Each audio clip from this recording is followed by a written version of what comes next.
Good morning and welcome to another edition of CCH Checkup brought to you by Caro Community Hospital. This morning we're talking about safe food handling at home, and joining us we have Carolyn Newman. She is a dietary manager at Caro Community Hospital. Thank you for joining us this morning, Carolyn.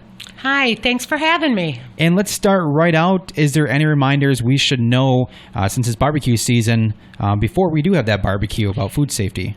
Well, we do need to be careful all year long on how we prepare food and what we do to prepare it. Summertime is the perfect time, though, to be outside, have a barbecue, or maybe even a picnic. One thing to remember when preparing or storing food, always store your raw meat on the bottom shelf of your refrigerator. That doesn't apply to just summer, that's any time. Raw meat could leak into other food and contaminate the food. You should always plan ahead and thaw your meat in the refrigerator to ensure its quality. Okay, so I get interrupted when I'm trying to fix a meal. Any suggestions on how to fix that? It seems like we always get interrupted while working in the kitchen. Remember to wash your hands in between tasks or whenever we touch something else and go back to the task at hand. We also all taste our food as we prepare. Never stick the same spoon in the food for a second taste. Get a clean spoon. Always mix your food with a utensil, not your bare hands.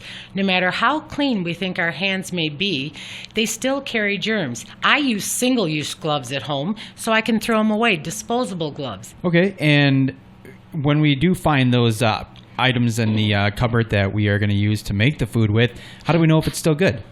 Most foods have expiration dates on them. Anything that has a yeast product in it, like cake mixes or pancake mix, should never ever be used past the date. Rotating food as you buy it will help you use the oldest first instead of the new. A good way to remember this is first in, first out method.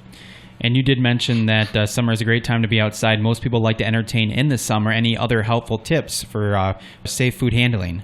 Well, if you are eating outside, try to keep foods out of direct sunlight. To keep your foods cold, put a pan of ice underneath the bowl that has the food in it. Try to always keep your food covered, especially during storage, even when it's outside. Food that has been out of the refrigerator should only be kept no more than 4 hours. You want to keep your refrigerator cold also. Refrigerators should be 41 degrees or less. But be careful not to have it too cold or you'll freeze your food.